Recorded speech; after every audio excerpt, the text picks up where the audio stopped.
Hi Krishna, greetings and welcome to me and you Hindi tarot. ठीक है, हम कर रीडिंग सुबह सुबह की उनकी दिल की बातें।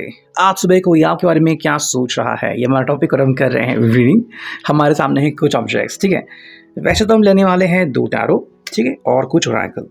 बाकी रीडिंग होने वाली है for all science, general and collective. बाकी आप भी अपना इंट्यूशंस चेक कर सकते हो कि पर्सनली आपको मैसेजेस क्या मिल रहे हैं एंड क्या लग रहा है आपको ओवरऑल रीडिंग को देख के। ठीक है, शुरुआत करते हैं डायरेक्टली टैरो से और देखते हैं कि हमें कार्ड्स क्या कहते हैं। चलो शुरू करते हैं मीठी मीठी रीडिंग।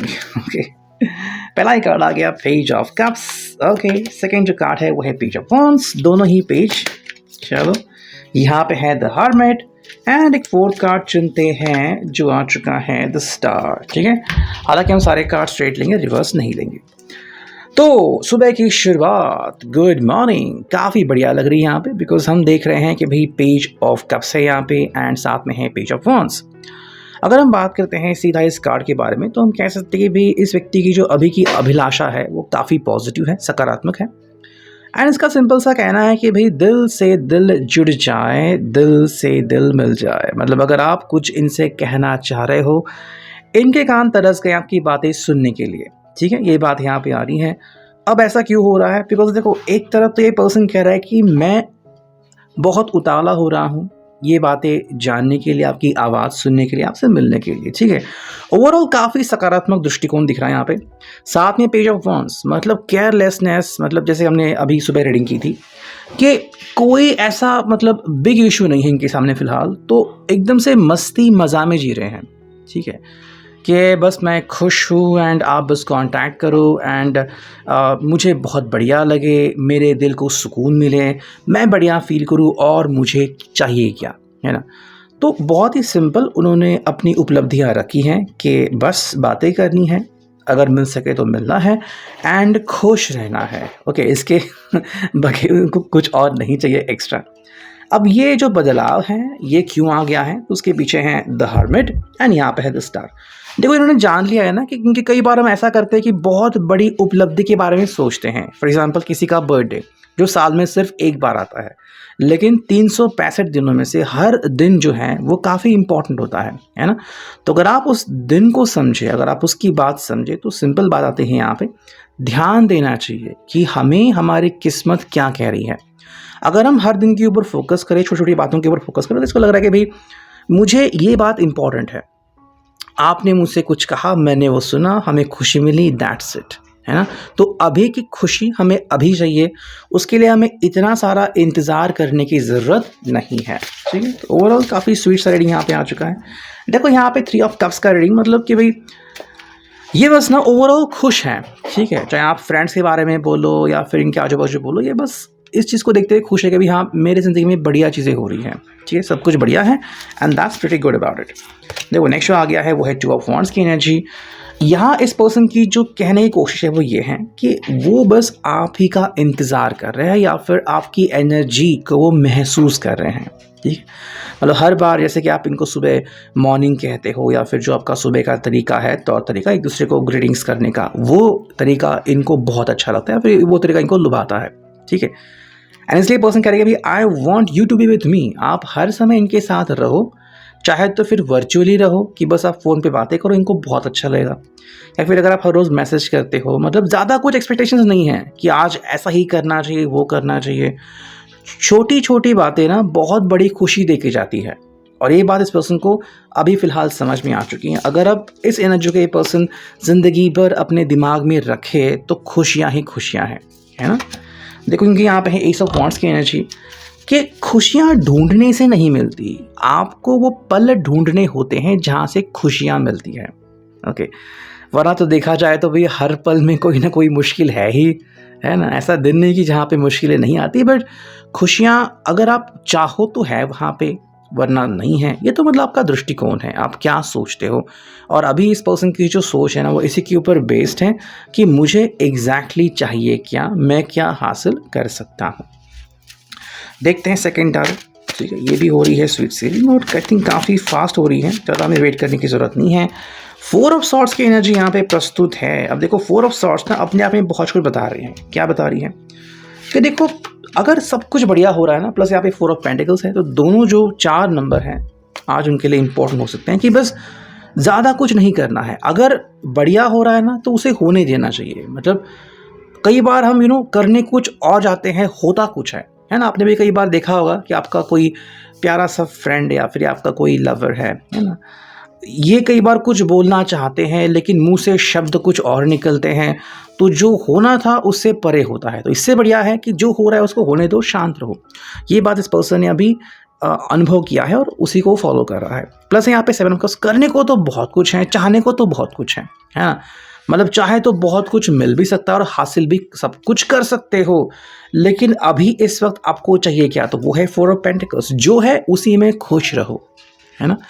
तो कई आपने लोग देखे होंगे जो कहते हैं कि भाई मुझे ये करना है, मुझे वो करना है, या फिर वो इस वजह से ना मतलब जो अभी उनको मिल रहा है उसे भी लूज़ करते हैं। ठीक है, आप इस उदाहरण से समझ लीजिए कि आप कहीं पे जा रहे हो, आपको एक आइसक्रीम का दुकान दिखा, ठीक है, आप वहाँ पे बैठ के आराम से खा सकते हो आइसक्रीम, फिर बातें कर सकते हो। उसका कहना है कि नहीं हम आगे चलते हैं, देखते हैं हमें क्या मिलेगा। पता चला कि वहाँ पे कुछ ही नहीं है, तो उतना समय तो वेस्ट हो गया ना। ये पर्सन उसी को समझ रहा है कि अगर कोई चीज़ है जो उनको ईजिली मिल सकती है तो क्यों ना उसी के ऊपर फोकस करे। अगेन एस ऑफ वॉन्ड्स की एनर्जी कि जो प्यारा सा एक एनवायरनमेंट है, जो प्यारा रूटीन है, उसी को फॉलो करना है। ज़्यादा एक्सपेक्टेशंस नहीं रखनी है कि आज मुझे ये चाहिए, वो चाहिए, महंगे गिफ्ट चाहिए, है ना। क्योंकि कई बार बस दिल से निकली हुई बात भी आपके चेहरे पे स्माइल लाती है। आपने अगर किसी को गुड मॉर्निंग कहा, तो उनके चेहरे पे स्माइल आता है कि किसी ने तो एटलीस्ट मुझे देखा और मुझे देख के स्माइल किया। ये बात उनको काफ़ी अच्छी लगती है। तो आई थिंक ये आपसे ज़्यादा कुछ एक्सपेक्ट नहीं कर रहे हैं। बस आप अगर छोटी सी भी बात उनको कहो या फिर कुछ भेजो, इमोजी भेजो, GIF भेजो कि भाई आज का दिन बहुत बढ़िया है, आई मिस यू, इनको काफ़ी अच्छा लगेगा। मतलब ज़्यादा कुछ वो कह नहीं रहे हैं, बस जो है उसी में वो संतुष्ट हैं, जो कि एक्चुअली में अच्छी बात है। नेक्स्ट अगर हम देखते हैं ये ओरेकल परसेप्शन। भाई ज़िंदगी को आप कैसे देखते हो ना, उसके ऊपर सब कुछ डिपेंड है। ठीक है, जैसे कि ग्लास आधा भरा है आधा खाली है, साइकोलॉजिकल थिंग वैसे ही है कि आपको अगर खुशियाँ मिल रही हैं ना तो उसको देखो, वो खुशियाँ कैसे मिल रही है, इससे भी बड़ी मिल सकती है। इसके बारे में सोचना मतलब टाइम वेस्ट करना है ना। ये बात वही कर रहा है। अगेन सेकेंड चीज़ें वो है परफेक्शन। देखो परफेक्शन जो है ना आपको ऐसे ही नहीं मिलता। ठीक है, अगर किसी ने कहा कि भाई 10 साल तक मुझे वो मेहनत करनी पड़ेगी वगैरह, परफेक्शन आप उसे भी कहते हो कि आपके सामने खुशियाँ आ गई और आपने उसे अपना लिया। ठीक है, और बाकी लोग ढूंढते रह गए कि भाई ये नहीं हुआ, ये हुआ, तो अगर आपको समझ में आ गया कि अभी इस वक्त आप कैसे खुश रह सकते हो, मतलब अपनी परफेक्शन हासिल कर लिया। नेक्स्ट देखते हैं ये फोर्थ ओरेकल, यहाँ से हमें क्या मैसेजेस मिल रहे हैं, है ना। I have become more spiritual. ये पर्सन अब ज़्यादा स्पिरिचुअल बन चुका है। जैसे कि हमने देखा कि सब कुछ तो है, बस उसको अनुभव करने का आप में साहस चाहिए। ठीक है, I need to clear my pending karmas. तो पेंडिंग कर्म जो है ना इस व्यक्ति के, वो क्लियर करने ज़रूरी है। वो क्लियर कैसे करोगे? देखो मान लो कि पिछली बात का अभी भी गुस्सा गया नहीं है, तो पहले तो वो क्लियर करना पड़ेगा। लेकिन अगर आप वो साथ में लेके चलो तो कैसे होगा? तो धीरे धीरे वो कट होगा ना, सिंपल सी बात है। और वो कैसे कट होगा? अगर आपके चेहरे पे स्माइल आएगी तो धीरे धीरे आप उसे भुला दोगे। चलो भाई जो हुआ पिछली बार हम भूल देते हैं, भुला देते हैं ना, ज़्यादा कुछ सोचने की ज़रूरत नहीं। आई क्राई साइलेंटली, ये भाई उस चीज़ को अनुभव करते हैं कि क्या सही था, क्या गलत था, है ना। कहाँ पे खुशी है, कहाँ पे गम है, और मुझे कहाँ से खुशी मिलेगी। देखो अगर ये प्यार पे बिलीव करते हैं ना तो ही उनको प्यार मिलेगा। अगर उनके दिमाग में किसी ने जहर भर रखा था तो डेफिनेटली जहर ही बाहर निकलेगा। तो ये इस पर्सन को अभी मतलब जान रहे हैं, इस व्यक्ति को, कि भाई कौन अच्छा है, कौन बुरा है, कौन मेरी ज़िंदगी में खुश ला रहा है, कौन नहीं। तो ऐसे लोगों से बच के रहना चाहिए, ऐसे लोगों से गले मिलना चाहिए। तो डिफ्रेंशिएट करना इस व्यक्ति को सीखना पड़ेगा, जो वो सीख रहे हैं। ठीक है, you are the catalyst to my spiritual growth. देखो अगर आप इनके साथ हो ना तो ये डेफिनेटली कुछ ना कुछ सीखते जाएंगे, और अभी इस व्यक्ति के लिए ये काफ़ी ज़रूरी बन जाता है। प्लेफुलनेस की भाई खुशियाँ बनाते रहो, खुशियाँ पाते रहो। खुशियाँ ऐसे ही नहीं मिलेगी। आपने चुप बैठा, खुद को कहा कि भाई मैं चुप बैठूंगा, नहीं, कुछ नहीं मिलेगा आपको। ठीक है, आपको बस आगे बढ़ना पड़ेगा। नेक्स्ट जो है वो है डर। हर किस्म का डर आपको छोड़ना पड़ेगा, दोनों को ही, ठीक है। चाहे वो डर फैमिली का हो, चाहे वो डर इस चीज़ का हो कि भाई क्या मैं सही हूँ या फिर मैं गलत हूँ, ठीक है। हर्मिट आ गया था तो आपको पता है कि आप कौन सी चीज़ सही कर रहे हो, कौन सी चीज़ गलत कर रहे हो, ठीक है। बार बार उसे पूछने की ज़रूरत है नहीं। अगर आप में साहस नहीं है तो डेफिनेटली आप आगे नहीं बढ़ोगे। अगर आप आगे बढ़ रहे हो और आपको लग रहा है कि नहीं मुझे सही भी होना है, तो आपके पास चॉइसेस हैं। 7 ऑफ कप्स भी आ गया था, तो कौन सी चॉइस आप करोगे? या फिर आपको एकदम से शांत रहना है? मतलब सारे कार्ड्स हैं अभी यहाँ पे, सारे इन्फॉर्मेशन आपके पास है। आप दोनों को फाइनली डिसाइड करना है कि भाई मुझे एग्जैक्टली करना क्या है। तो ताला भी आप ही के पास है, चाबी भी आप ही के पास है, किसी और के पास कुछ नहीं है। आप दोनों को ही डिसाइड करना है कि भाई इस ताले में ये चाबी लगानी है या नहीं, और अगर मैंने चाबी नहीं लगाई तो क्या होगा, और अगर लगाई चाबी तो क्या होगा। तो क्या आपके लिए बेस्ट है और क्या नहीं, ये खुद आपको चुनाव करना होगा। तो ये अभी के लिए reading, I hope it will resonate. Thank you.